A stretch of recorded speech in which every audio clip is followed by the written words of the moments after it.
I kind of joined hiking and went hard. I thru-hiked the Appalachian Trail in 2016, the Pacific Crest Trail in 2017, and the Continental Divide Trail in 2018. I did a short bike tour from Pittsburgh to DC between the AT and the PCT. And most recently, I just hiked Hadrian's Wall in England. It's about a 90-mile hike across the top of England.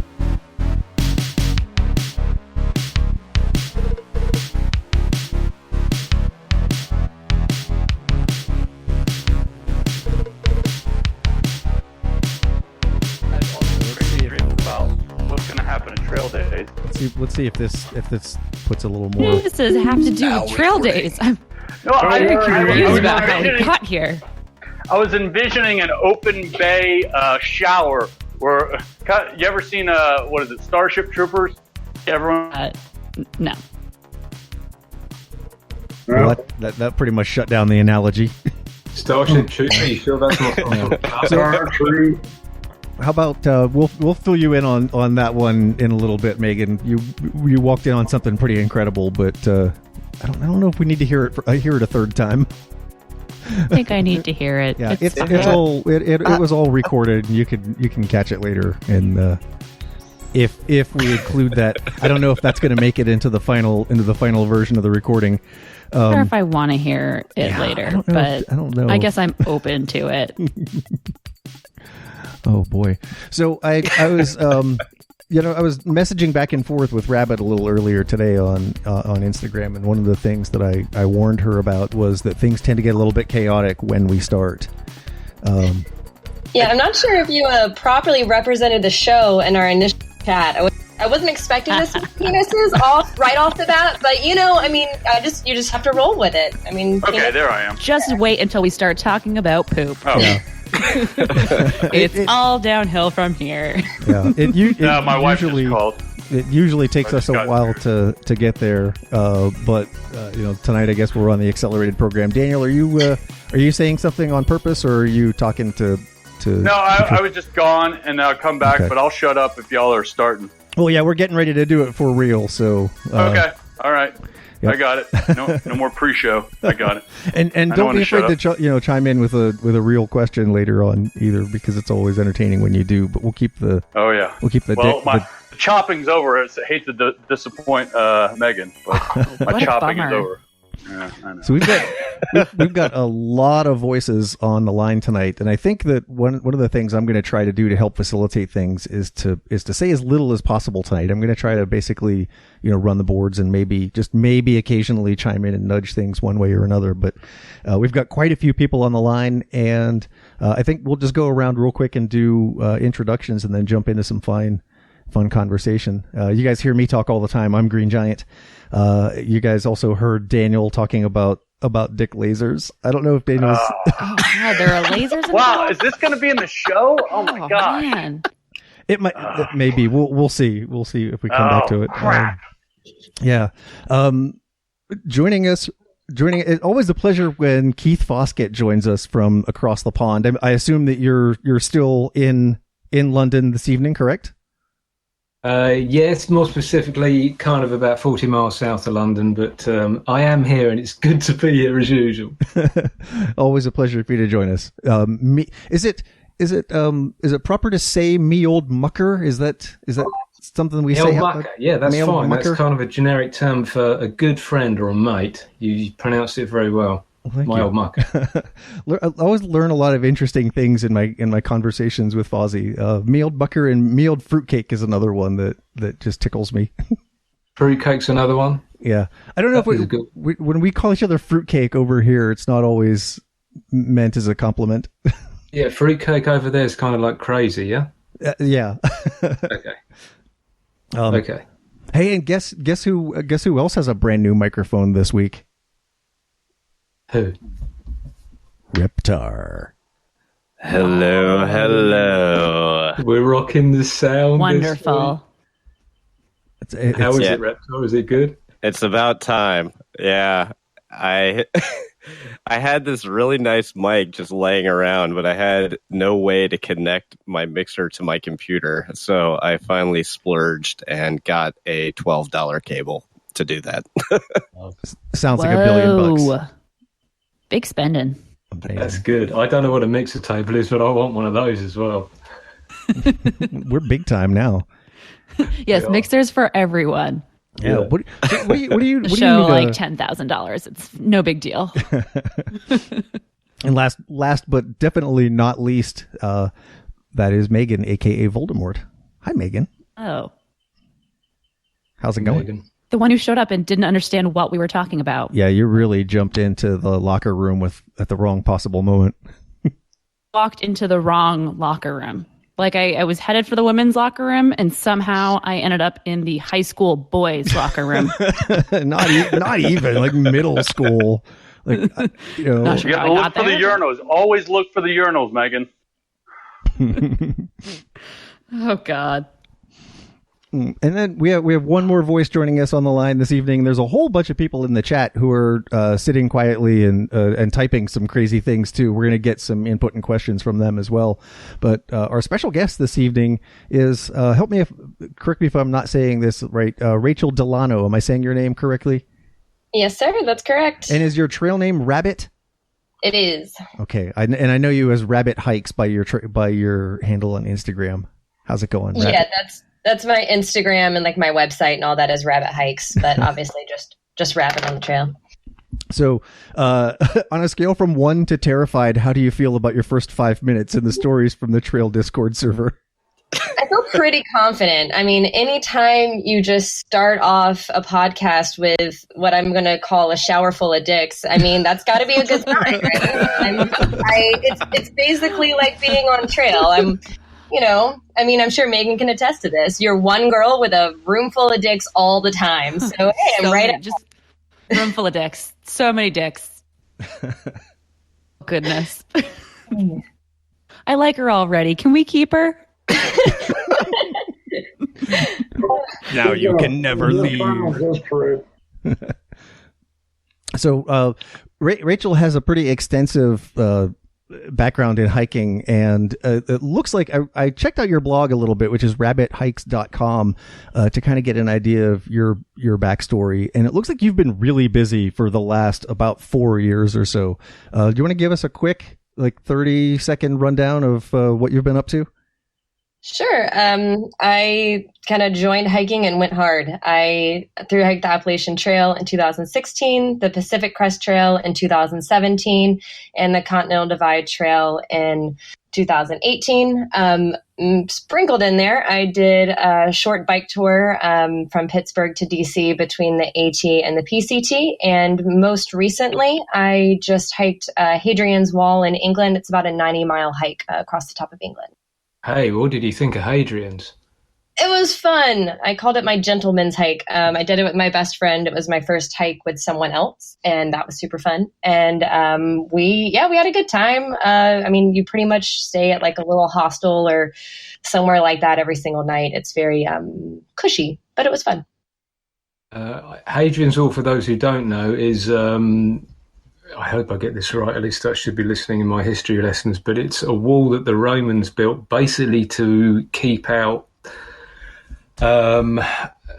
armies from the north, shall we say. And it's still there, you can still see it, and it's kind of dotted with Roman, or the ruins of rotted Roman forts along the way as well, but it's kind of it's a bit surreal to look at because it sort of follows the high ground. So they kind of utilised all these features in the geography to keep the wall up high and sort of act as a natural barrier.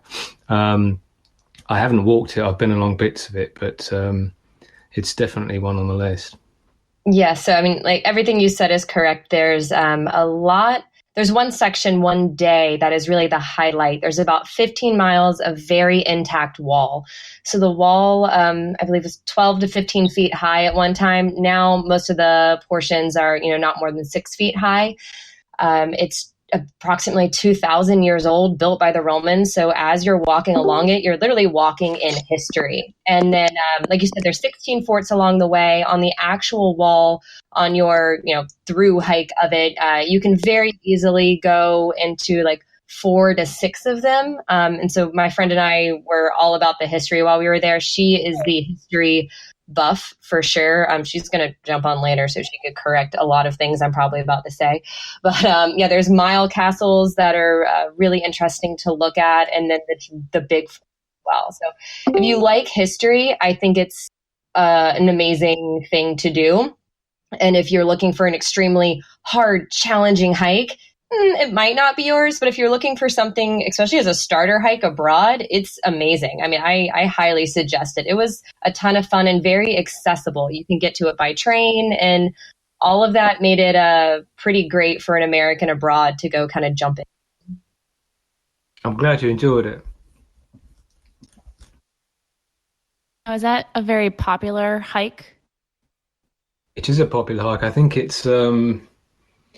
certainly one of the most popular ones over here. It might even be in the top 3 or the top 5. I think the other one's the Coast to Coast Trail, which is the east coast of England to the west coast of England. But Hadrian's Wall is definitely one of the most popular ones. Yeah. And geographically, the coast to coast is below Hadrian's Wall, like whenever you're looking at the country kind of straight on onto a map. And they each go coast to coast, but since the country gets so narrow up top, you're actually walking from like border to border, like of the sea, in only 90 miles. So I thought that was pretty fun to cross an entire country, but in only 90 miles. Rabbit knows more about the trails over here than I do. That's I feel I need to do more research. Well, I had to know what I was getting myself into at least a little bit. Oh, and it's all on Guthook. If you download Guthook, there's one called Trailblazers, like Guide to England. I think there's 12 trails or something on there. So you can actually, if you just want to look at it and say, what is this girl talking about? You can visually look at all of those trails and see. It's really neat just to pull it up. It's very true. And I actually, 4 of the apps on there, I hiked 4 Guthook. So the Cape Breath Trail, West Highland Way, the North Downs Way and the Ridgeway. I've done in the last few years 4 Guthook. So that was kind of that was a lot of fun. Oh, amazing. Well, thank you. It's very useful. So this trail. Oh, go ahead. Oh, I was going to say, you said it was on the top of England? Like, was it on the border of Scotland? It's just below the border, but yes. Okay. All right. Cool. Like when I ended the trail, I actually got on a train, and within an hour and a half, I was in Edinburgh. When I Googled Hadrian's Wall and I look at some of these pictures, I'm seeing a lot of like open fields, grassy knolls, but I don't see a ton of people along this. Is that just because they're like show how pretty the wall is, or is it, are you going to run across people not every single day? Well, Rabbit's probably better qualified to answer this because I haven't walked it, but I would imagine for sure you're going to bump into several people each day on that trail for sure. Right. We went a little bit before the season. The season's starting about now, just because if you think about weather in England, it's kind of cold and rainy. It was mostly 50, and we were really lucky with the rain. So it was kind of chilly. So most people really weren't out there yet. So we had a relatively secluded hike, but you're walking out of a town and into a town every single day, and then through towns as you go. Most of it's like the pathway is like a national scenic trail, but it all goes mostly through private farmland.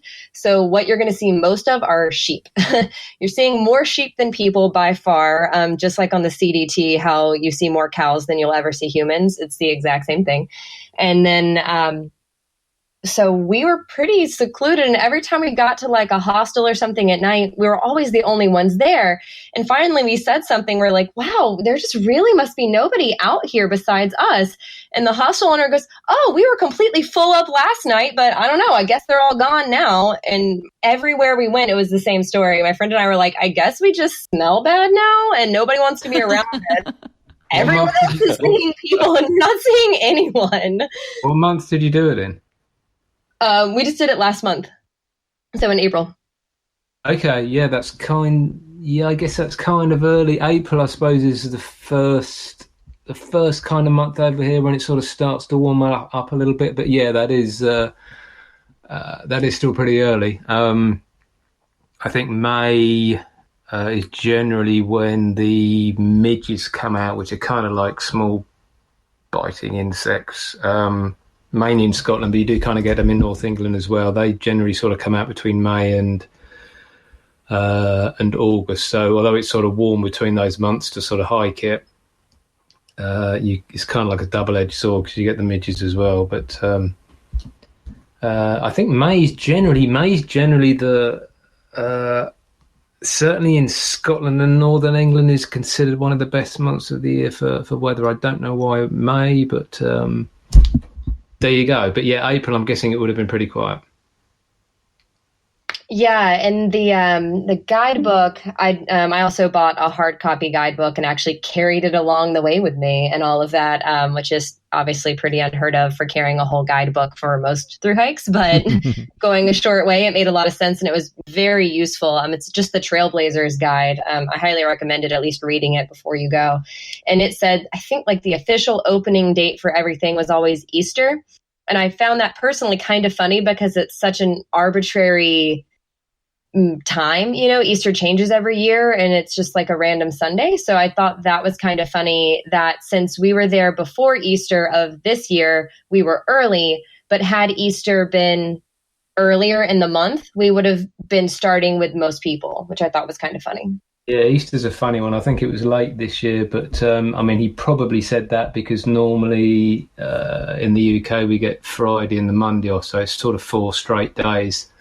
So a lot of people are sort of a lot of people could probably walk that trail in 4 days. Some might take a bit longer, but so they might sort of take the Tuesday and the Wednesday off as well and make it a long weekend. And normally, we're fairly lucky with the weather at Easter as well. This year it was glorious, so that's why people sort of head off.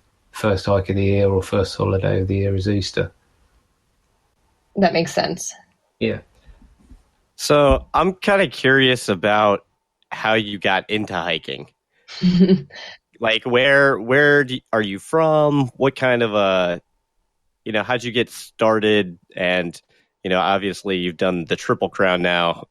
I'm just kind of wondering a little bit of backstory there. Sure. So I guess to step way back. So before I did the Appalachian Trail, I had 0 backpacking experience. I had never slept outside. If you'd asked me on the Appalachian Trail, this is not something I would have readily admitted. But now, after being a Triple Crowner, I realize, well, you can go out with no experience and just a little bit of bravery and just keep going. But so I had heard about the Appalachian Trail from a friend of mine. I got my first job out of college. I was working at the American Cancer Society. And this other woman that I worked with had this picture on her desk. And it was a picture of herself sitting on top of a sign. And I looked at it every day for months and was just like, what in the hell is that sign? Why would she have a picture of herself on her desk? This is weird. So I finally asked her, like, what is that picture all about? It was her summiting Katahdin of her thru hike. And so she kept it there to remind herself about her thru hike, of course, which made a lot more sense now, knowing what I know.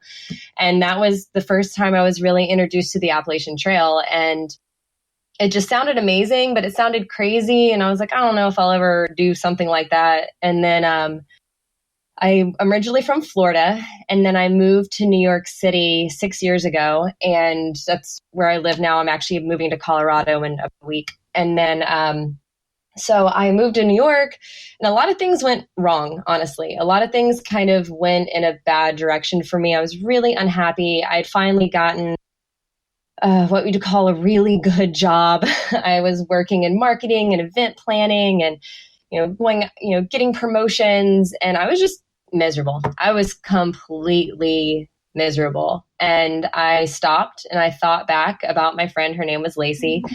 and what she had done. And I guess I left a key part out. Actually, Lacey passed away really unexpectedly in her 30s. We don't know why she died. She just literally didn't wake up one day. But it really stuck with me. Man. Wow. Yeah, not so great. So, but it really stuck with me that she was happy all the time.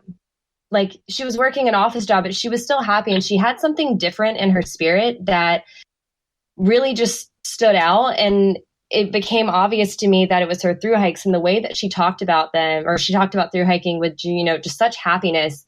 I realized that maybe I should try it. And I just kind of got this idea, like, maybe I'm going to thru hike. I'm going to thru hike the Appalachian Trail.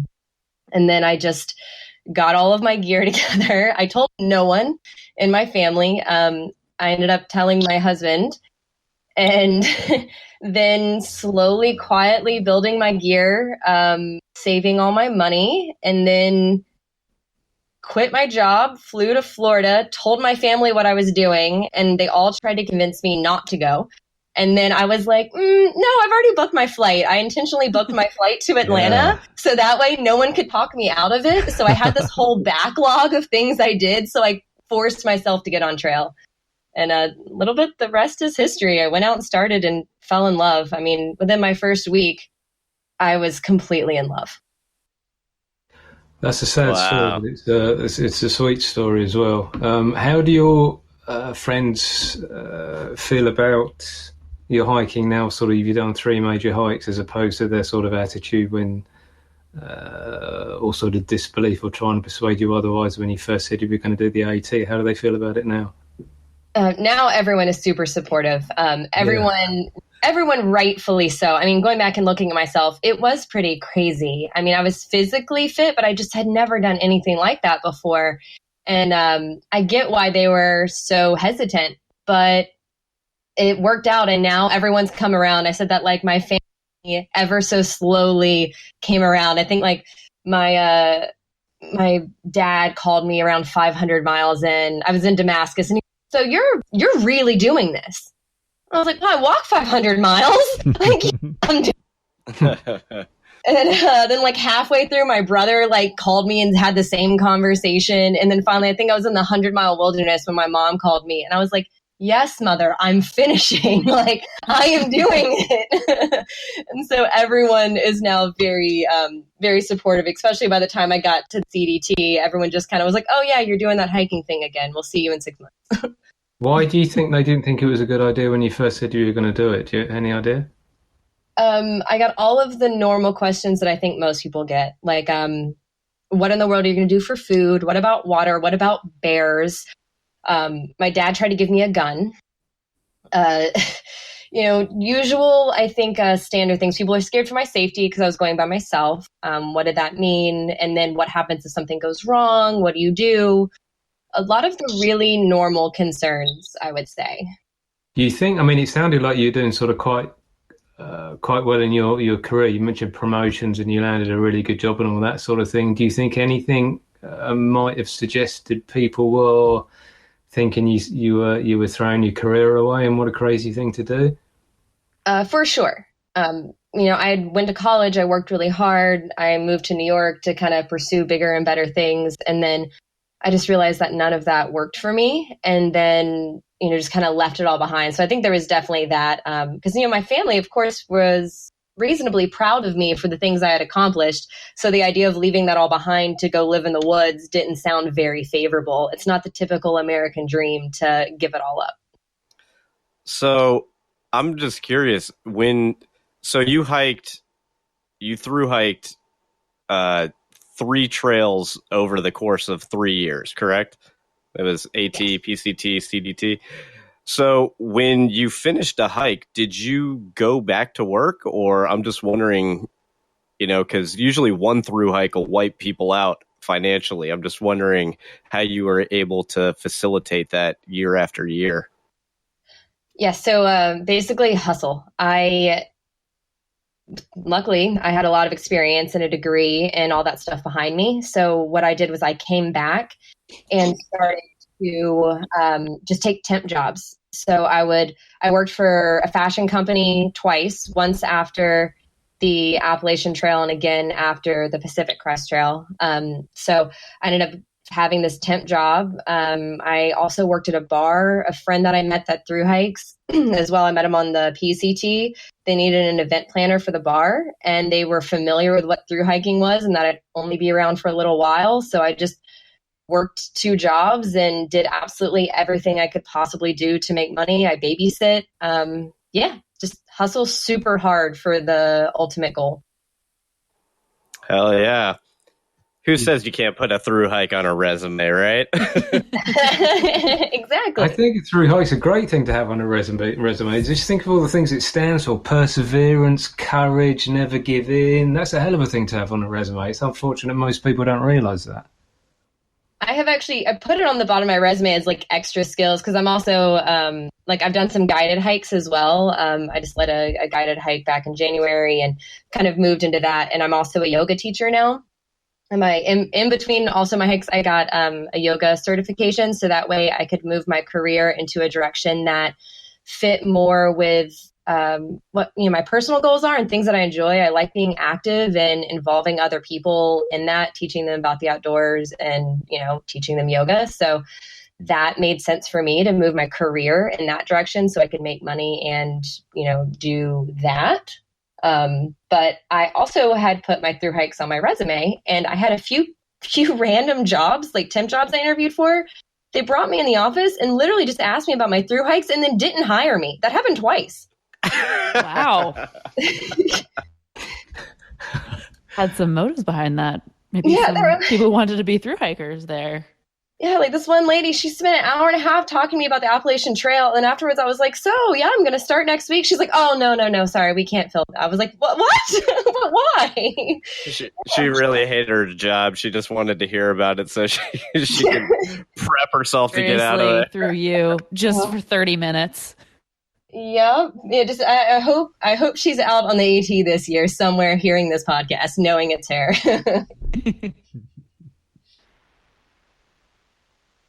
Well, hell yeah, that's awesome. Yoga and hiking. Hey, Megan, your audio cut out. Do you mind repeating your question? Can't. Is my mic not working well tonight? There you go. Whatever you did sounds great. I just tried to make the chords a little bit, I don't know, fit in better. I don't know what I'm doing. Anywho, my question's about yoga and hiking. So I saw your yoga videos on your blog, and I'm wondering if that's something that you do regularly while hiking, or is it more of something that you do kind of when you're not hiking to kind of, I guess, stay in tune with everything? That's a good question. It's a combination. So I injured my back long before I ever hiked. And on the Appalachian Trail, I had a major flare-up that ended up taking me off the trail for 2 weeks just because I was in such severe pain and I had to come home and get all this treatment and get like shots in my back and all this stuff. And I was just like, this isn't working. I don't like having to treat pain and injury with just a bunch of medicine that's only going to last for a short period of time. And I had already been doing yoga and exercise that helped. And then I realized that if I started just incorporating those stretches into my day-to-day life and then having a stronger practice, multiple times a week, that it changed everything. And my back pain has gotten so much better. I used to be in, chronic pain and severe pain all the time. And then now so much of that's been alleviated by me just adding these, basic movements into my life. And so I, of course, do it back home, and I take like regular classes and I teach as well. And then on trail, it goes through waves. I think it happens to every thru hiker. There, the best laid plans. For instance, so I really had my best practice on the CDT in New Mexico. I was doing really good. I was like every day, or at least every other day, I was doing like full sun salutations and full stretches, like teaching the people around me like best I could and all this stuff. We also had a push-up regimen at one point, which I'm not good at, but I was still trying to like keep up with my German friends that were doing like 50 push-ups a day. And I was doing like my measly 10 and trying hard. And then, of course, I got to Colorado and I was post-holing for 6, 7, 8 hours a day. And, my yoga practice suffered a little when I was just trying to get to anywhere, not fall off the mountain. It wasn't my focus those days. But whenever I did have it, I used it. And usually the times I spent not stretching, my back told me. It was like, hey, this is a lot of pain again. You should probably start stretching again. And then, I'd stretch in my tent at night in the mornings when I take breaks, when I'm filtering water, just throw a few moves in and keep going. A lot of people don't do enough of is stretching, just in general, especially while hiking. I know I certainly didn't. Amen to that. Yeah. I've been getting back into it and trying to do that because it really does help. Yeah, and I think it seems intimidating, and it seems really intimidating when you call it yoga and people think they have to do a lot of really specific things, but you really don't. Kind of like the old school stuff you learned in gym class where you would bend over and, reach for your toes for 10 seconds. Like that's stretching. That's actually technically yoga. It really is just little things that you can throw in, and you don't have to worry about setting aside 30 minutes a day to dedicate towards it whenever you're just trying to, survive and walk every day. Just little bits help. So I'm kind of curious about how the trail community received you across the pond in comparison to the trail community in the States. What was that? Everyone was super friendly. It was really nice. I had, like I said, I had a friend with me, so that was really cool. There wasn't really an opportunity to have anything like to meet and build a trail family in the handful of days we were out there, and we really just didn't see a lot of other people. But it was, everyone was just so receptive. And on the trail, since it is so well established, there's hostels all along the way, bed and breakfasts and restaurants and all that. So when we would walk in somewhere, people would immediately know what we were doing. Kind of like on the Appalachian Trail, I feel like everyone kind of knows, who you are and what's up. It was the same type of thing. And, we walked into a bar and we had a guy immediately look at us and go, oh, you're hiking the way or Hadrian's way, and would immediately know what we were doing. So everyone was just extra friendly. And there's like beers and gin, and everything is named Hadrian as you're walking along the way. It's all very, very supportive. You think you got any plans to do any more stuff over here or in Europe, or? I would love to. Originally, my plan for kind of that time frame was to do the Tour de Mont Blanc, and then just a changing of things, and kind of I actually found like that list on Guthook and took a screenshot and sent it to my friend Tempest, and she said, "I want to do Hadrian's Way," pointed at it, and I was like, "All right, I guess I'm doing that this year." It was kind of that easy to convince me because I wanted to do so much. I have such a strong interest of going abroad and trying absolutely anything I can. And so it just took someone giving me a nudge in one direction to make me want to do it. Did you check out any of the European e-routes by any chance? Did you hear of the e-routes? I've heard of them. It's kind of funny. Anytime you post something on social media, like I posted on, my Instagram page that I was going to be doing the Hadrian Wall hike, and I immediately got a dozen people telling me I should be doing a different hike because that's obviously what my post was about, was how I was going to not do that. So it's just kind of funny. But the e-routes were something that somebody suggested, and they looked really interesting. If you have any specific suggestions, because I was sent a very long list, I would love to know about it. I don't know about suggestions. I haven't done any of them. I think there's about 12, 13, 14, 15 of them, something like that. So I'm still kind of like, if you said to me, what's the E7, I wouldn't have any idea. I can see, I think if you Google the e-routes, you kind of get the map up of all the different routes. Some of them are decent length. I think there's some 2,000-3,000 miles in there. And they're just all over Europe. And the good thing is, if you're kind of like going along one, then you can sort of, I don't know, maybe you're a third of the way along it. You think, if I fancy going north for a while, you could maybe go 400 miles north and then connect into another one. So you could pretty much crisscross all of Europe. You don't sort of have to stick to one trail. But I know There's a misconception over in the States that we haven't got any sort of majorly long trails over here, but 2 or 3 of them are really long, really long. Yeah, I noticed that when I was looking. I was like, wow, these are some major trails. I think one of the ones my friend suggested me, I think, was at least 3,000 or more miles. And I was like, wow, okay, yeah, that's an undertaking. Yeah. I think the one, I wouldn't say I have a favourite, but I'll do some clicking about in a minute. But I think the one that caught my eye was from one of the Nordic countries, I think maybe Sweden or Denmark, and it went all the way down through Northern Europe, over the Alps and into Italy. I'll have a look in a minute. I'll see if I'll get the actual number of it. But that's one that kind of caught my eye. But hey, I guess they're all pretty good. Yeah, that sounds pretty amazing. Yeah, I'm convinced at this point that my next hike should be in Europe. Probably because I can find some that are really beautiful, shorter than like the long trails here in the States. And it's a reason to go over there. Just an excuse. I could at least one out in a week or something, right? Like, yeah, I would say so. In a week. Yeah, you should come over. I'm curious.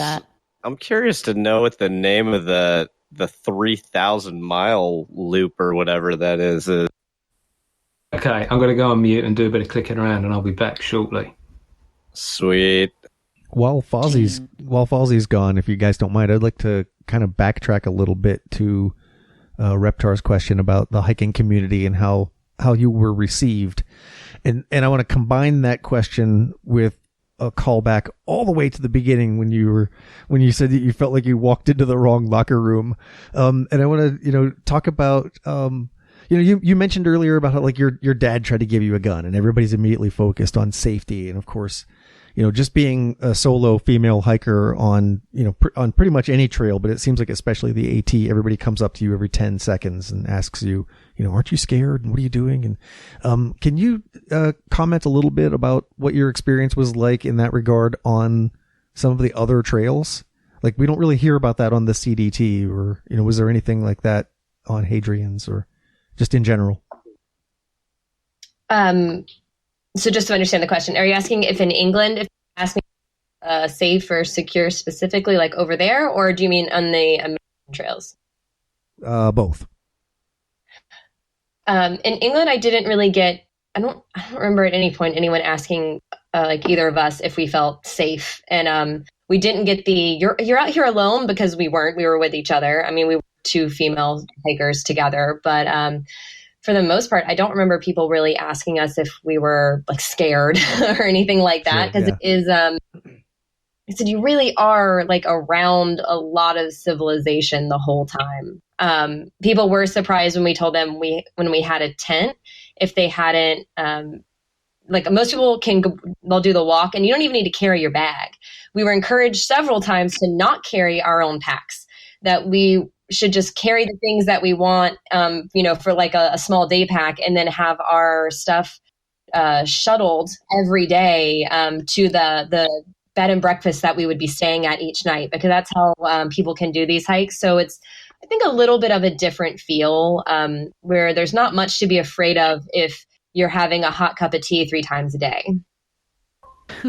Makes sense. That sounds really lovely. Oh, it was so lovely. Absolutely lovely. And then on the AT, I think there was like I got the most unsolicited advice, the most, are you afraid? Are you scared? Are you this? Are you kind of the whole way through? And then I hiked the Pacific Crest Trail in 2017, just like Reptar. And he can also comment, and has, at least from what I've listened to a lot on this show, about the snow year. So, one of the highest snow years on record, which is probably going to, be beat in recent years by this current year. And there was fear mongering and everything else. And there was stuff specifically for me as a woman. How are you going to handle it? How are you not? And it was the only time I would feel like the questions became more real. Obviously strangers were like, you should have a gun. You're going to be attacked by a bear. You're going to die. And those I honestly just ignore. I had to say, thank you so much. Yep. I'm taken care of. Yeah, I'm all good. Great day. And appreciate their concern, but I don't give it much attention. And then in 17, I know it's been addressed on this podcast before. 2 women died. More than that died that year, but 2 women died specifically in streams, and that became a real safety concern. Especially not being the tallest person, not being the strongest person, and being in scenarios where being tall and very strong were advantages. And yeah, some women are very tall and very strong, but not everyone is.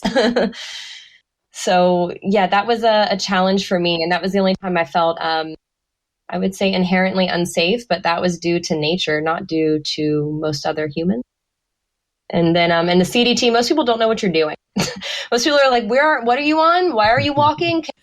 Someone offered me a ride to Canada because they thought I was walking just because I didn't have a car. General, no idea what you're doing except for occasionally in the towns. So people are in general a little more receptive. I do have a somewhat scary story. I just thought of this. I told it to a friend of mine last night. I was helping him pack his resupply boxes for the CDT. He's going SOBO this year. And I mentioned to him, and I was like, a rancher did threaten to stab me while I was out there. Whoa. It's a lot of private land. And it's Wait, what? Hold up. Back that one up. I was trying, to shorten it. Basically, there's of course, a lot of long water carries in the desert. And, as everyone, can know, especially if you've done the PCT, it's just like that on the CDT, but a little bit worse. And, there was a long stretch without water, and there was one stream. It's like literally the first stream I think you come upon that's not a cow trough. And then, I see people asking. Yes, CDT. And I was on the CDT in New Mexico was where I got through, to clarify for those asking. And so I was coming up to this water source, and this rancher started screaming at me, cussing up a storm. And I literally had done nothing but just walk up to a stream. I just couldn't understand why he was yelling at me or what was going on. And I tried to explain, like, hey, I'm just getting some water and leaving and hiking on, leaving this area. And it didn't stop his tirade. What I figured out later on was that he had cattle in the area. He was trying to get water from the stream. It was a very, very small stream in a very small canyon. It was basically a small trickle. There wasn't very much. So I guess the cattle were having trouble getting in, and hikers kept walking up and scaring the cows away without intending to. I never intend to scare a cow. And so it was making him very angry. And as he escalated in his anger, I didn't back down. I was out of water, and I needed to go miles after I left that stream before I got to more water. So I wasn't going to just pass it. I wasn't going to sacrifice my life for his cows to get water from a stream, let me clarify, on BLM land, public land. I had a right to be there. It was not a private place, and he did not own that water. So I proceeded to try to get my water, and he said, if you come any closer, I've got a knife, or this guy down there's got a knife. There was 2 men, and one was much closer to me. Apparently, and I don't recommend this. It's a poor idea. But I got quite angry. I'm very even-keeled, as you can imagine, for a yoga teacher. For the most part, I have a very even temper at all times. But I lost my shit. I lost my shit. Yeah, and rightly. And I guess apparently all my friends ahead of me had backed off and given him space. I did not. I screamed at him and told him with more vigor than I've ever yelled in my life. I said, I'm on a national scenic trail, which is the most absurd thing to scream at a rancher with a knife. Such a poor idea. But I did it, and it worked. And apparently my rage at this man scared him and his friend, and the true cowboys rode away on their horses. Oh my They were goodness. so scared they rode away from me. The yogi who can scare 2 ranchers on horses with knives. Apparently. So if anybody threatens you, my recommendation is go batshit crazy. Be crazier than they're crazy. And apparently they'll leave. If a rancher is trying to stab you, wave your trekking poles in the air and no, wait, that's a different creature. Did you have demand you were on a national scenic trail? That's you the have best the right part. to be there. And scare the ranchers away. I did proceed to get water as fast as I possibly could, cry a little bit, and run away. So that was the aftermath. Were you completely by yourself when this happened? I was completely by myself. I knew I had friends a few miles ahead and a few miles behind. So that gave me a small bit of comfort, but I was completely by myself when this happened. Oh, well, actually, I take that back. There was a small rabbit that had actually hopped up next to me, and I was standing there having a conversation with it because, as I said, I'm insane. But I talk to rabbits when I see them on trail. I'm called Rabbit, come on. And so I technically wasn't completely alone. So you had a rabbit to comfort you, and then friends ahead of you and behind you, someone to find your body just in case you were stabbed by these ranchers. Correct. Illogical. I get it. I would have done the same thing. That kind of reminds me of last week's show with Legend talking to the horses. Oh, yes. Legend talking to horses in front of people. Yeah, that was the best part, that the guys were just sitting on a log nearby, and he comes up talking to the horses, and they're like, what is this guy's deal? That's why they were so freaked out. Like, they saw you just talking to a rabbit, and they're like, well, she's probably, she's weird, but we can get rid of her. And then they realized, oh, no, she's not just weird, she's crazy. I think it's the fact that she said that she screamed them on a national scenic trail. I mean, I think you've all heard of the movie Deliverance, obviously, or presumably. It kind of makes you wonder during that movie, when they're sort of close to death and they got guns to the head or whatever. They just didn't stand up and say, "Hey, I'm on a national scenic trail." They just would have left. Did you carry bear spray? In the winds north. So I was going northbound on the CDT, and whenever I reached the winds in Wyoming, I carried it then all the way up to the border. You ever have to use it? Nope. I saw grizzly bears, but they were all at like a safe, happy distance. Like I was on a ridge and there was one lake below me, and then I saw the rest of them in Glacier National Park, and I was like, you kind of like walk through on some roads and stuff. And I think I was in the campground, actually not even on the trail. And I was walking back to the trail, and there was like a grizzly bear mom and her cubs, but they were like up at a safe distance, and everybody's like stopping their cars to take pictures. So no scary bear stories with grizzlies, and definitely didn't use my bear spray. I didn't know that such a distance existed, a safe, happy distance from a grizzly bear. There is.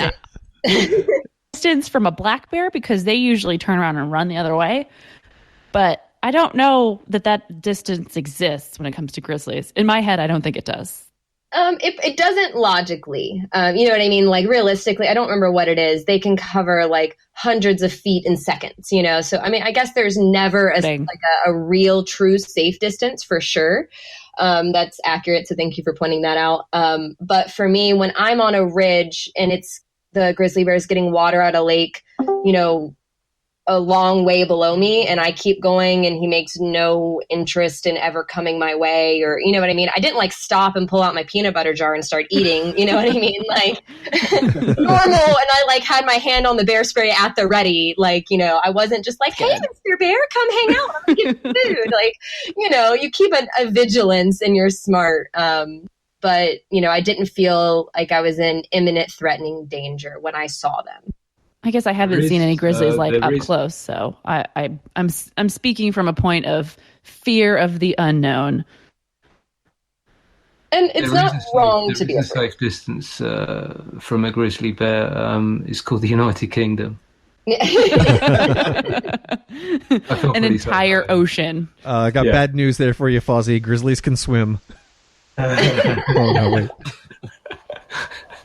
So, I mean, obviously, that sounds your encounter with the knife wielding cowboys sounds pretty sketchy. I'm wondering if, of all the hiking that you've done, was that the sketchiest moment you've ever had on trail, or was there another moment that was a close comparison? I'd say that's probably my sketchiest moment on trail for sure. When I was on the AT and the Whites, I had like some random guy kept showing up and like asking for me and looking for me, and I never found out who he was or why. He would show up at hostels where he thought I was, but I like had already left or things like that. So my friends and I just became very vigilant. And then Miss Janet tucked me in a bubble of friends because she's Miss Janet and was like, you will stay with these people and you'll be safe. And I just pretty much did what Miss Janet said because that's what you do. and everything was fine. And he went away. That's the only other like remotely human sketchy thing I can think of. And it never came to fruition of any sort, but that was weird for sure. That is weird. Yeah. Please stop being creepers on trail. Like, for the love of God. Thank you, Richard. Thank you. So gross. Stop. But it's not just the women who are saying that too. I appreciate that. I just had to say it. Like, what is wrong with dudes? Like, stop creeping on women. Yeah, I mean, I'm a fan of that. I agree. please do as he says. There are other ways to make friends other than showing up at hostels and asking for one specific person and trying to find them. Hey, you guys seen Rabbit? Oh, sorry. For a second there, I thought Crazy Larry jumped back on. Oh, God. I think one of the big reasons I didn't deal with that is you try saying that in that voice, but with Voldemort instead of Rabbit. It sounds a lot less predatory. Hey, have you seen Voldemort? It doesn't sound predatory to me. Very true. It's just repulsive. I need a more intimidating trail name. What have I been thinking? Well, yeah, what are you doing? What are you doing having a cute name like Rabbit? Don't you know? Hey, Actually, I did creep you on Instagram, which is what I'm calling it. Looking at Instagram to me feels very creepy. So I creeped you on Instagram and I saw pictures of you with bunnies. Did you get your trail name because you have bunnies, or was there a story behind that? Because I have 2 rabbits is the short answer, yeah. It is because you... Okay. So I want to hear the long answer. Before, when I found out that you were going to be on the show, obviously, like I said, I creeped you. And I made the decision that because you look so happy with your rabbits that I feel like I should get a rabbit too now. Looks so cute. They are the best things in the world. They're both currently snoozing right behind me on their little rabbit bed, cuddling together. And one of them snores. So one of my rabbits is just sitting here snoring.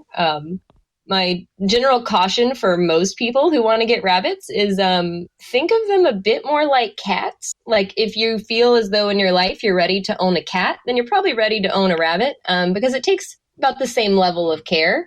But even cats, I guess you can leave for like a couple days at a time. That don't murder me, cat owners. I've never had one.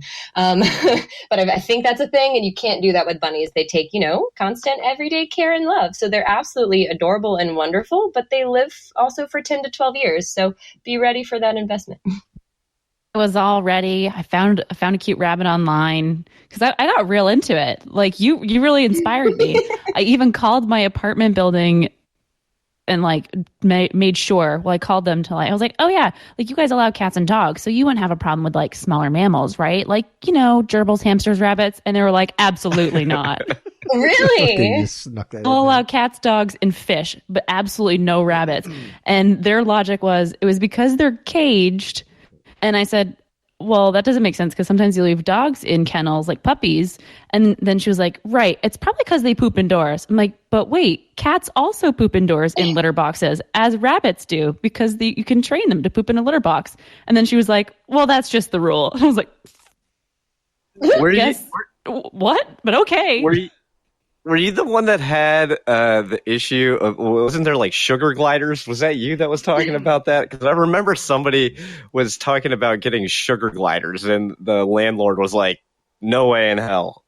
have talked about getting numerous pets because I really, really want a pet, but I'm allergic to cats, and I don't have enough time for a dog. Sugar gliders came up when we were hanging out with Heaps a couple weeks ago. I think that was it. Oh, that's who it was. Okay, yeah. Sugar gliders are basically like they're little flying squirrels.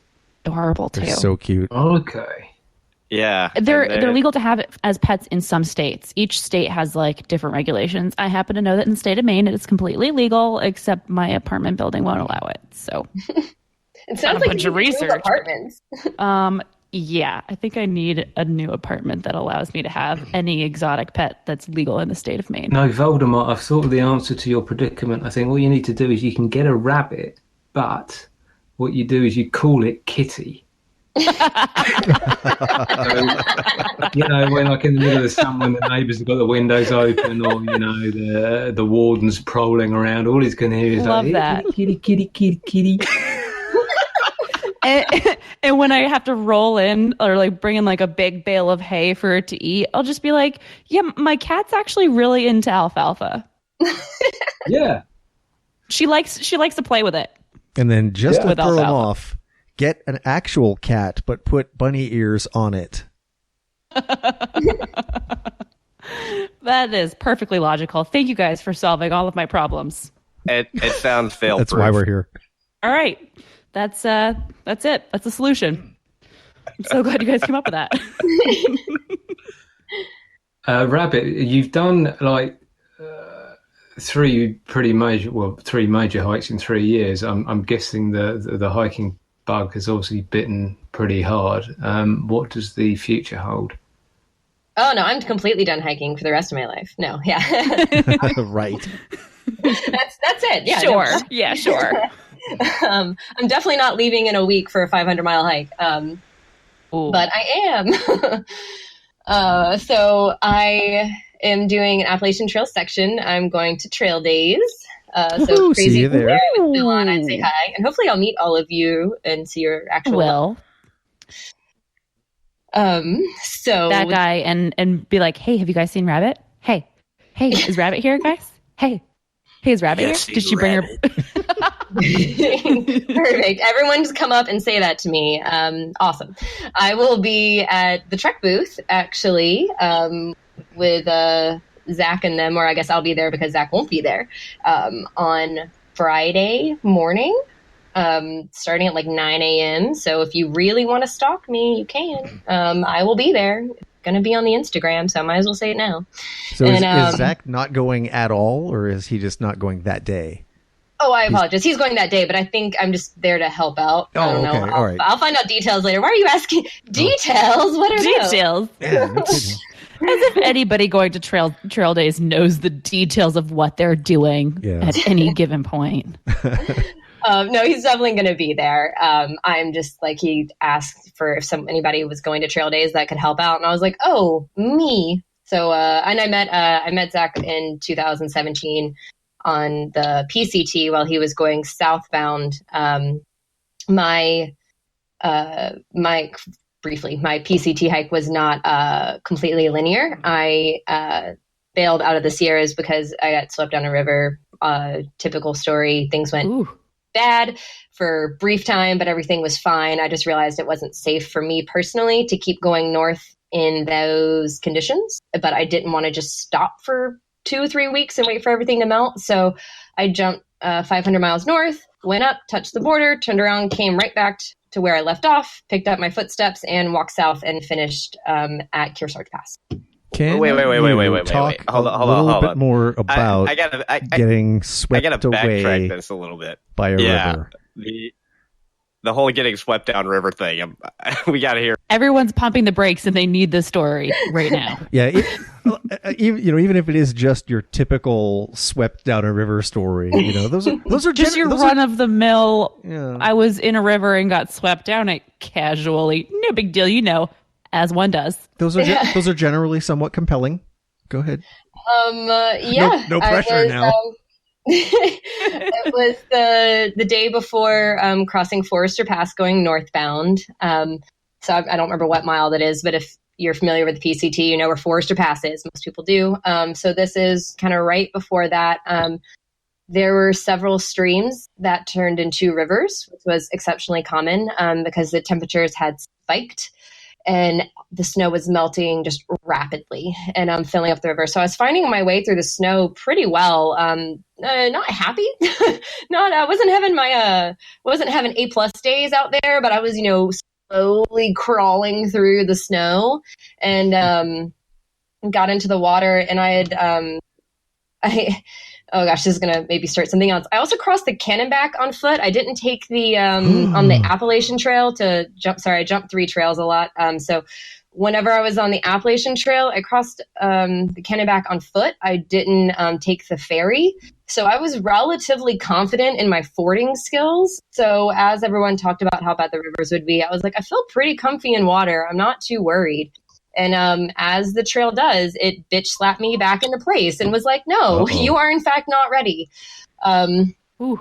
So I lost my footing in one stream and got doused, got out, kept going, and then was crossing another much stronger. It was Tyndall Creek, which is like apparently dry in some seasons, like literally not even running. And for me, it was like a raging river. And a combination of bad choices on my part that I fully own, like by crossing it in the river in the late afternoon is the worst time. I probably should have set up camp and waited and then crossed it in the morning, and it would have been much slower. But I was hiking with someone who said, no, I really want to cross here. I was with another person, and we both had agreed that we would hike that section of the Sierra together. And so whenever he said, I definitely want to cross, I said, okay, it looks really, really strong. I'm scared. And he went across first. And then as I came across, it was just as simple as I stepped down and I thought my foot was planted when I picked up my other foot, and it wasn't. That was just how quick it was. You think you have your footing and suddenly you don't. And then suddenly you're in the freezing water. And I got banged up, but no major injuries. The worst that happened was I kind of sprained my ankle. I hit it on a rock and it made my ankle swell up, which was the most injury from it. And then a lot of cuts and a lot of bruises. I had possibly the largest ass bruise of anyone of all time. My butt was a bruise from that point on. And so lots of cuts and scrapes and bruises. The worst part of the whole experience was that when I got, I reached up and grabbed some branches that were kind of in the water, and I pulled myself back over onto the shore. And when I crawled out, I realized that I was on the same shore that I started on, that I had not gotten across. Oh, that's brutal. Oh, man. What a slap in the face. And I'm not going to lie, I just cried. I just sat there in a puddle of water and just sobbed. I wouldn't look at my friend. I was very not happy. I just got up and I walked back around. It was like, okay, walked back upstream. I was like, okay, I guess I have to cross again. And I waited at that point and made some much smarter decisions, which I caution anyone this year hiking to do. I waited till a much larger group of people came by that kind of had a better plan. They had a very strong hiker in their group who went out and actually stopped in one of the strongest parts, which was unbelievably selfless. His name is Pit Stop. I've seen him again. He's an amazing person. He stopped in one of the strongest parts, or right after the strongest part. So that way we all started crossing then in pairs. And, we would do kind of like you become like a 3-legged beast. Like you move one foot and then you move another foot and then a trekking pole and another foot, and we literally just yelled out loud, like, I'm moving my left foot, and I would step with my left foot, and then he would take a step with his left foot, and we slowly trekked our way all the way across till we got to my friend, who kind of grabbed onto us and pulled us the rest of the way and tossed us onto the bank.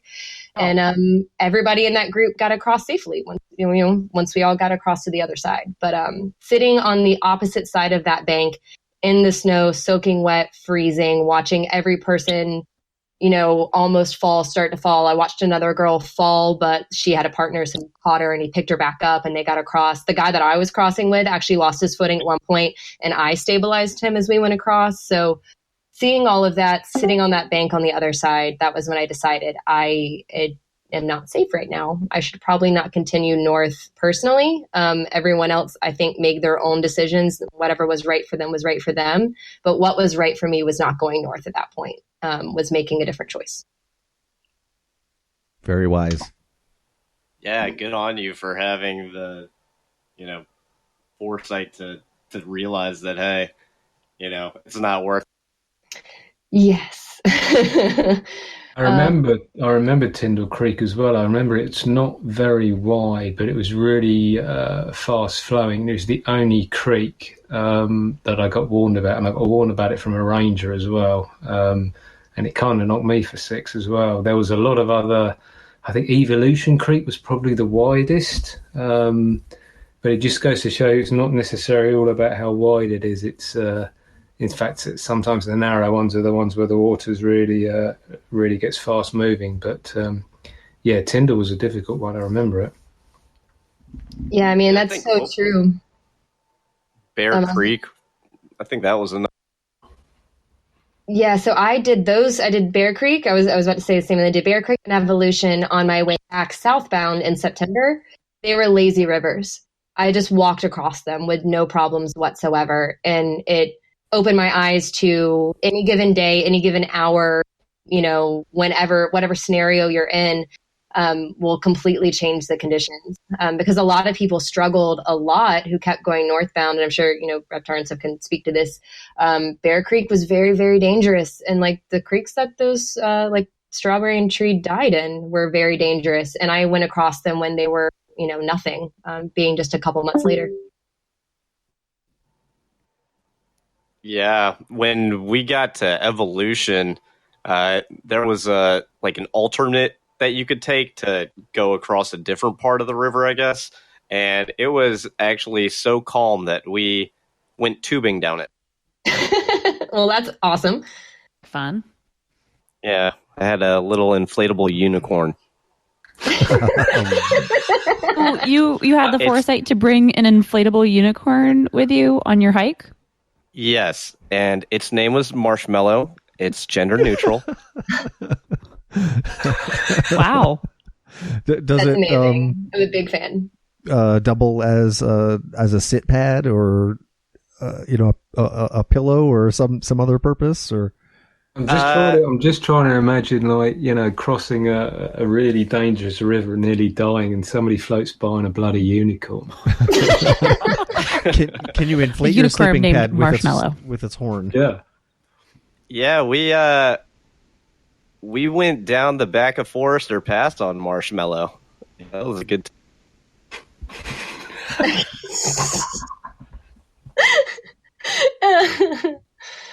Question. Doesn't doing that kind of set you back on the trail or put you off the trail? Well, we had to glissade at that point anyway, so it was like, okay, do we just want to slide down on our butts or in Marshmallow? So we kind of took a break for a couple hours, and everybody had their go. Logical, I see. So you had Marshmallow the whole time. Were you in the desert with I now need to know more. No, so I got Marshmallow shipped to me at Kennedy Meadows South. So just before we were heading into the Sierra, I had a friend. I put out a call on Facebook to anybody that wanted to donate to the thru hike, and Marshmallow was the result. So packed Marshmallow up, and I carried it for about. Gosh, when did I send that thing home? I think just towards the end of the Sierra. So I think I think it was around Lone Pine or so, because Marshmallow is pretty heavy. Marshmallow weighed about 3 pounds. Oh my God. That's a lot of weight. That is commitment. That is dedication to a unicorn. Wow. Yeah, there's pictures out there. I think there's one of my YouTube videos, I think, has Marshmallow highlights in there. Do you think it's would you class it as an essential piece of kit or base weight, or do you add it on as a luxury item? It counts as equipment worn. Yeah, I would. At times it was just strapped to the pack. fully inflated. So I don't know. I don't know how you'd put that on the lighter pack, but I think you could turn it into a fanny pack if you just slip the inner tube over yourself. You could really get creative with this. Oh, yes, good call. Hey, speaking, it's opening up a whole new world of fun. I'm just imagine unicorn races down Forester Pass and Unicorn all races. sorts of stuff. yeah, I think Marshmallow is more for the mental health of the group, you know, just because you could be having a really bad day, but the second you see somebody cruising by on an inflatable unicorn, that just kind of, you know, Stay mad after that. Yeah, it kind of turns your frown upside down. I'm kind of surprised that the inflatable unicorn didn't come up during the discussion with Slider, who carried a trombone up the AT. I don't think. Oh, there it is in all of its glory. Look at it. Oh, look at that. That's beautiful. Wow.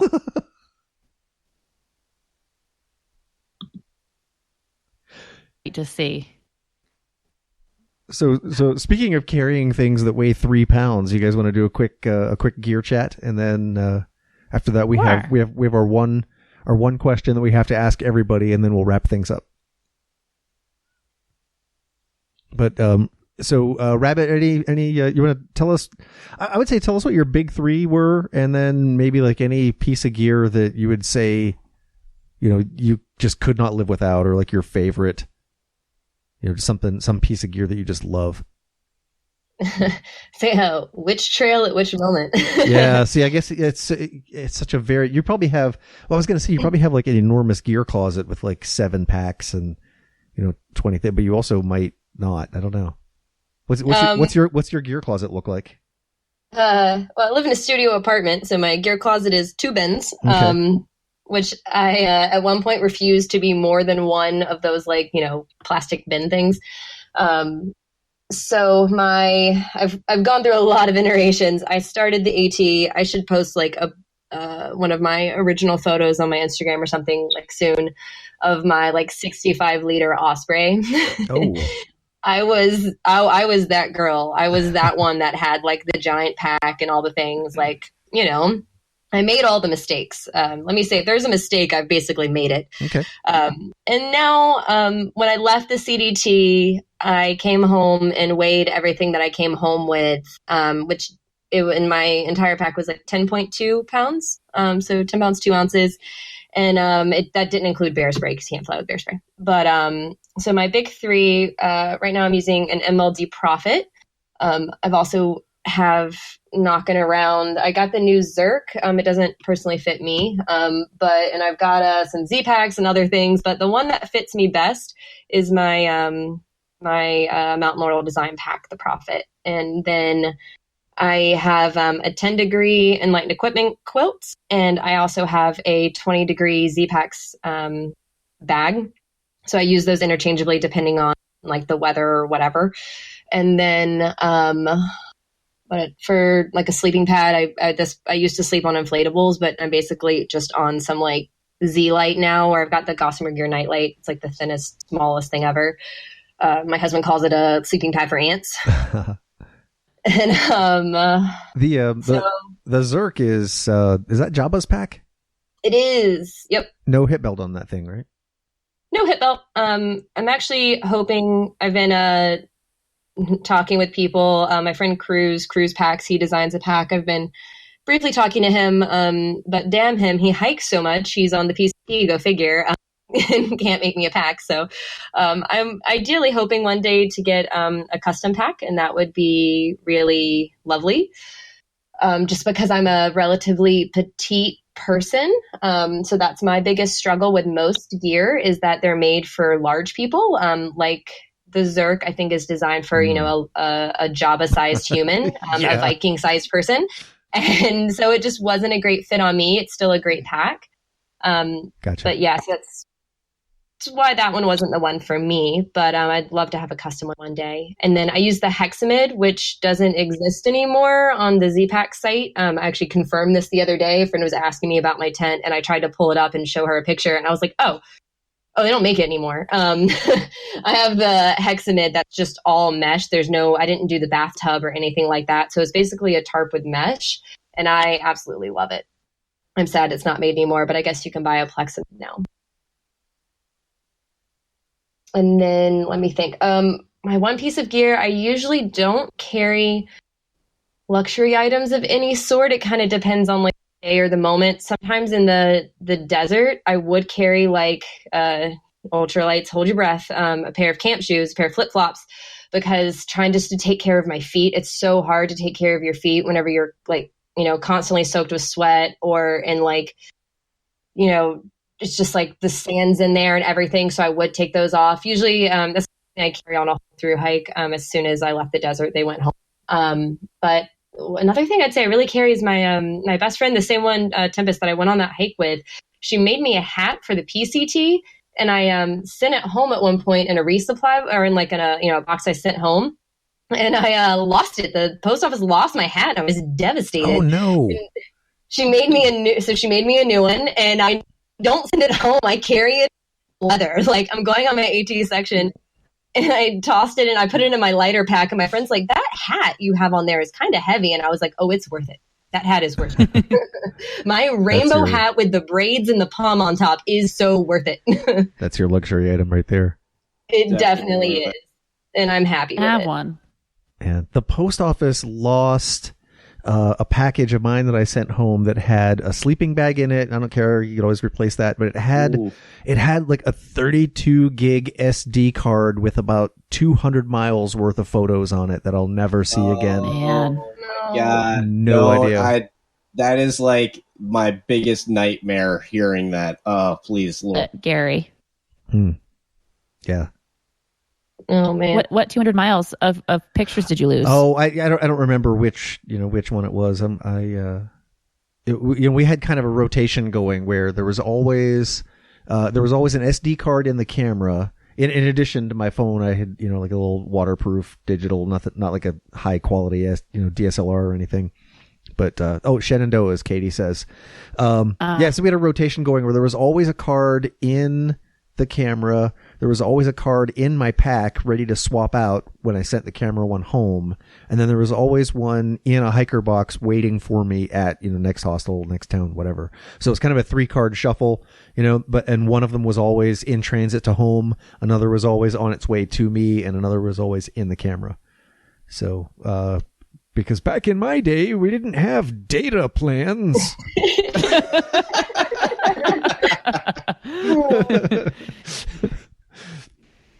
We did, but yeah, I think in 2014 there were still long stretches of trail where there was just like no coverage.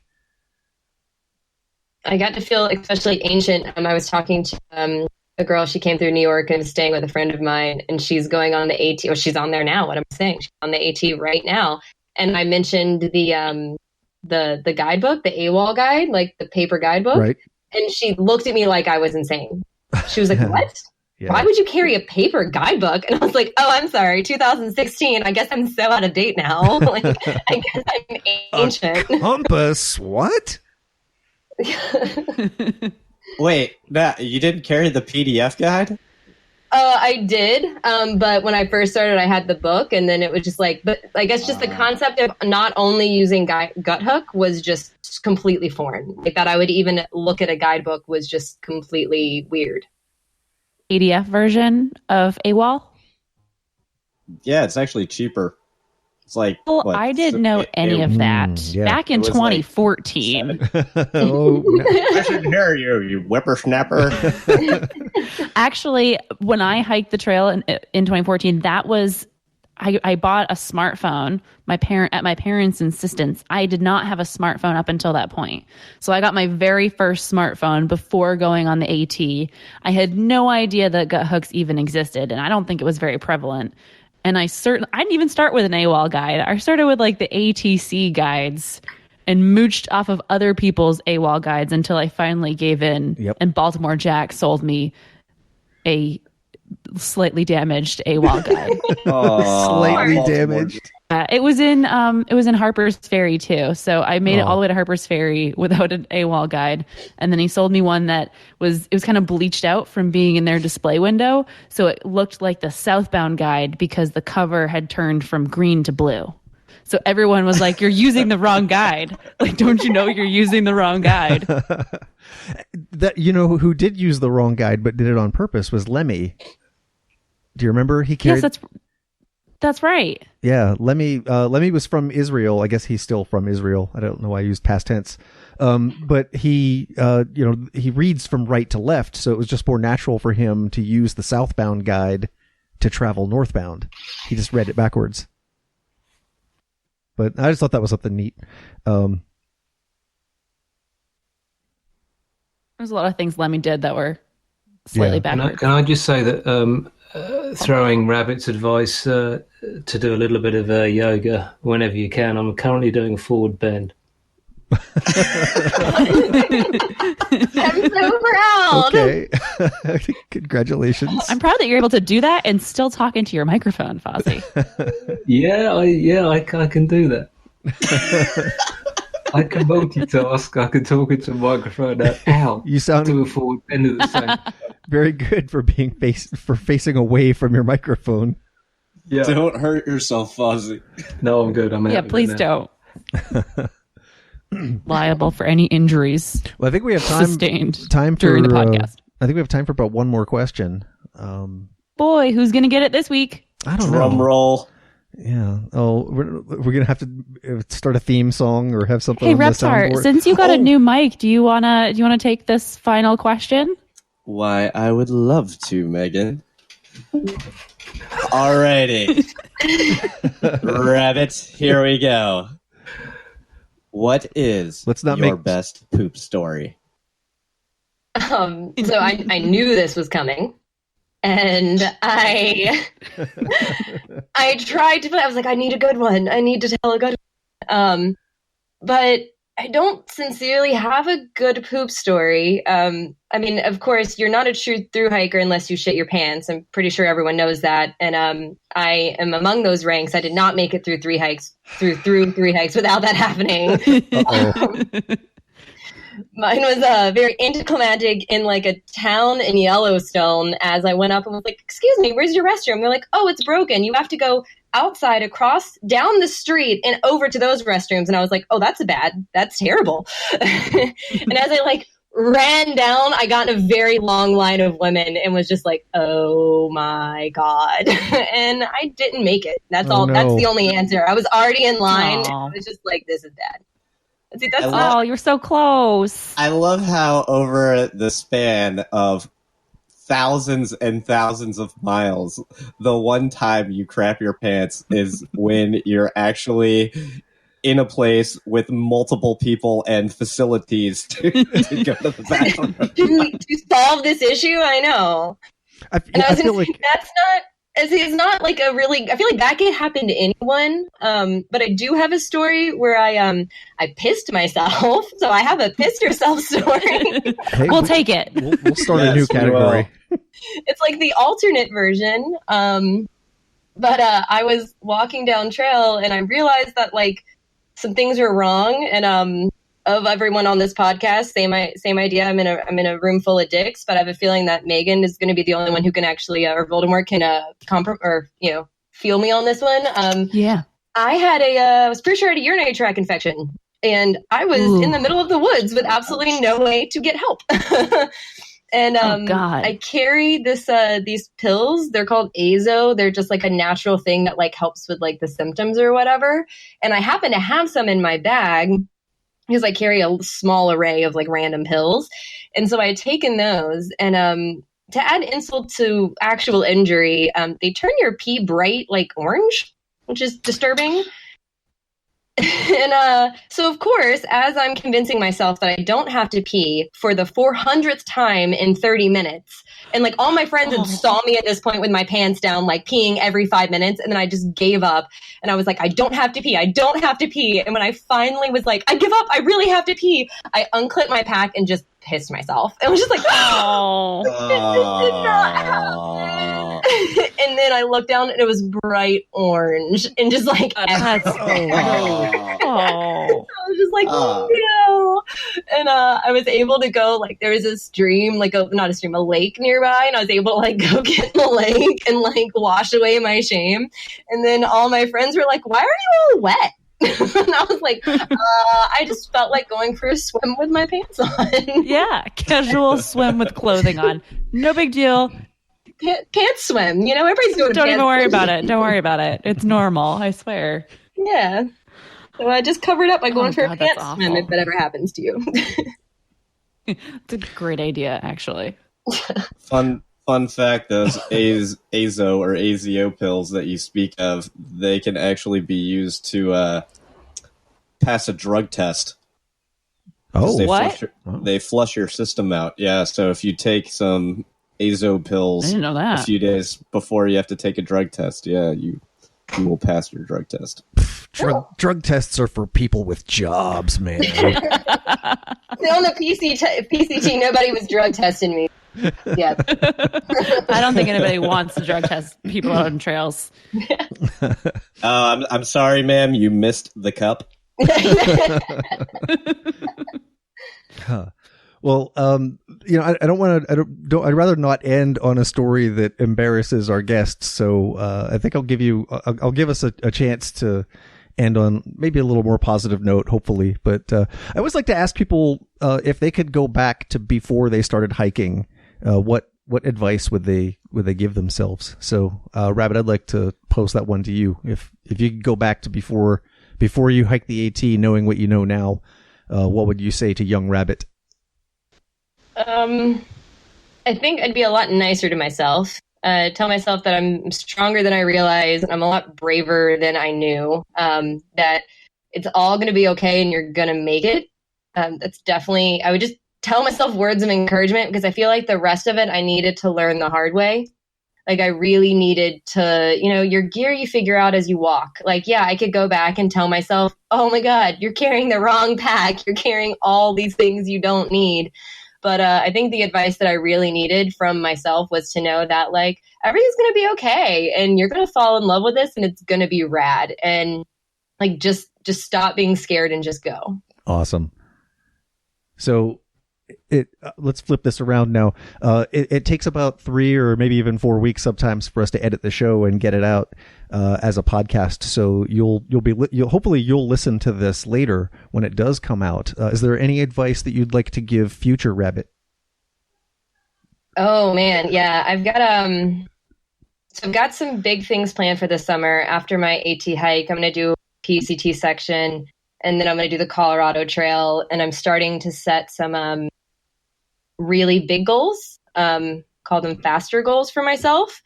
And I'm hoping to tell future me not the same basic advice, like training is training for a reason. You don't have to be perfect while you're out there, and just one foot in front of the other, like every other time you were there.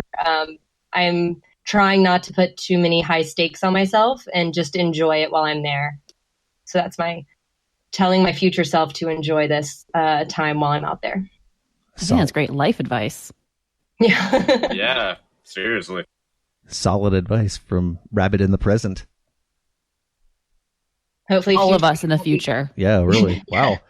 I'm going to come back and listen to this hopefully future me will be happy. Yeah. So, people who don't want to wait 3 or 4 weeks to listen to our recorded Wednesday night hangouts can actually get the audio of these recordings within 24 hours after they come out. And they can do that and support the show by visiting patreon.com/stories from the trail, where for as little as $1 a month, you get to live in the future and hear the show 3 weeks before the rest of your friends. Ha! Brag about that. So that's, and here's another reason why people should go to Patreon and support the show is that our stickers are in. So we have a huge... Stickers, yes! Yeah, they just arrived yesterday. So I'm off tomorrow. I'm going to be stuffing envelopes tomorrow. Anybody who already is a patron is going to get a package in the mail. Anybody who joins, we'll just keep doing that until the stickers are gone. Whatever's left, I'll take to trail days with us and we'll pass them out. So them on your faces. Yeah, put them on your Nalgene bottle. Put them on the window of your car. Do not put them on the wall of the shelter. That is not cool. Signs or Yep. anything that is public property. Yep. So, yeah. So that's again patreon.com/stories from the trail. Big thanks to everybody who has been supporting the show. Big thanks to everybody who will. We're able to do this because of you. So thank you. And You, Rabbit, for hanging out with us and this crazy show that we have here. Yeah, thank you so much for having me. It was it's been a ton of well, you're welcome. People want to follow your travels, your upcoming travels. Where should they go to find you? Instagram is where I post all my stuff publicly. I have a Facebook, but it's mostly private for just like family. So it's at Rabbit Hikes. So just like my name, Rabbit Hikes, all one word. That's the best place to follow me is on Instagram. And I am more than happy to answer like questions if people are curious. I love getting DMs of people like asking, not where's Rabbit, but, Where's sending me Rabbit? fun questions. A lot of people have questions about through hiking. They're afraid to ask someone. Ask me. I'm happy to help out. Well, hey, let me throw this at you since you like asking questions and you're already here. Our Discord server isn't just for Wednesday nights. We leave it on 24/7 and people come in here throughout the week and just chat with each other and do exactly that. So, you're welcome to come back and hang out anytime. It was, a pleasure having you and it'd be great for you to drop in sometime too. Yeah, that'd be awesome. I'm excited to come back and listen to more of these live hikes.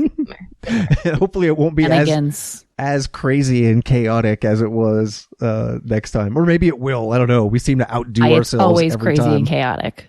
You've set a high standard. If I don't come into a room full of dicks, I'm very disappointed. When I'm always disappointed when I don't walk into a high school locker room of dicks. Because that's apparently what the one what that we we were doing. did like 2 or 3 weeks ago when Heaps was on and Torque was on at the same time, within 30 seconds of the show recording, they were talking about butt chugging and like vodka soaked tampons, and it was a shit show from go. So I don't know if we hit that level, but man, we came close. Thanks, Daniel, if you're still here. Yeah. So I think we will have faded out to theme music a long time ago. So we're officially done. For everybody who's still on the line and in the chat room, I'm really amazed every time I see how many people are in here. It's just really cool. Especially Fozzie, who stays up half the damn night to do this. Yeah, seriously. Fozzie is the real MVP. Oh, you know what? We didn't do a giveaway. Oh, we did not do a giveaway, and I don't think we have time for one. But I want to go over what we're doing for next week and edit this back in so it'll be before our sign off. All right, sweet. Okay, so we talked about this. Fozzie, are you still here? I am, Okay. but I'm currently in the downward dog position. So make it quick. I'm I so applaud glad your you efforts, said that Fozzie. and not in the loo. Yeah, I texted Megan, I texted Voldemort and Reptar about this a couple of days ago, and it was one of those things that like I gave them the idea and nobody replied. So I think they were probably blown away by how amazing of an idea this is, and that's why they didn't reply to me. But Did we not reply? no, you guys just changed the subject and moved on. But Oh, sorry. Do we have our own conversation going? yeah, so next Wednesday. Sorry. Next Wednesday, so 1 week from tonight, which is going to be May the 15th, is the Wednesday before Trail Days. We do not have a guest lined up, but I would like to propose, and if you guys can't pull this together in 7 days, I understand, because I'm springing this on you at the last minute. But what I would like to do is have Fozzie. Hopefully, you can join us next week. If not, we'll invite Daniel. Is to get the four of us to sometime between now and next Wednesday watch A Walk in the Woods, which is streaming on Netflix. Oh, yeah. And then come back here prepared on Wednesday with Not just this movie sucked, the end. Which if you believe Facebook or half of Reddit, that's pretty much all you're going to get out of this movie. But I think that we could probably spend a little bit of time doing like a real critical analysis and have it still be entertaining about what was actually right, what was wrong, who's in it, why is the movie important, and just talk about that film for about an hour or so if we can. So that's my proposal for next week. What do you guys think? I'm totally Let's on board do with it. this. I will take some notes. No one. Okay. There are no grizzly bears on the Appalachian Trail. Just saying. Totally Okay, cool. fabricated. Yeah, and I hope we can be objective and fair, not just, it could be, low-hanging fruit to just bash the movie for an hour and a half. But, I want it to be somewhat serious, but, we can still have a lot of fun with it. They got the paper ready. Because there are a lot of people, there are literally millions of people who love this movie, literally millions of people who hate this movie, and I think if we give it an honest and fair treatment, we're going to appeal to a little bit of both. So we'll see what happens. Sounds like a good idea. I'll be there. On board. Nice. Cool. And I just want to say, Rabbit, it was super cool talking to you. Thanks for joining us. Yeah, thanks, Rabbit. Yeah, thank you so much. It was super fun to be here. And we will see you next weekend. Yeah. Gosh, it's that close, guys. I am so envious of all of you right now. Oh my god. How was it trail days? Don't be jealous. Just quit your job and come hang out with Quit us. your job. Is it trail days next weekend? Yeah, like 10 days. Yep. Every year I say I'm going to go back and do trail days, and every year I don't do it. Well, now's the time. Book your flight. Start swimming. Stories from the Trail is a production of thetrek.co. Zach Davis, editor-in-chief. Each episode is recorded in front of a live internet audience. You can be part of that internet audience if you care to join us on Wednesday nights at 7 p.m. Eastern. There's a link in the show notes that tells you everything you need. Our music is by Lee Rosevere. Your hosts are Green Giant, Voldemort, and Reptar.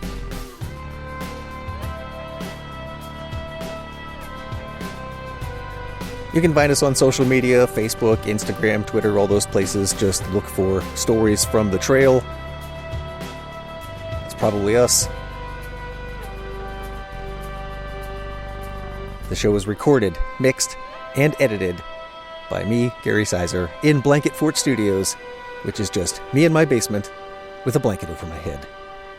Thanks for listening.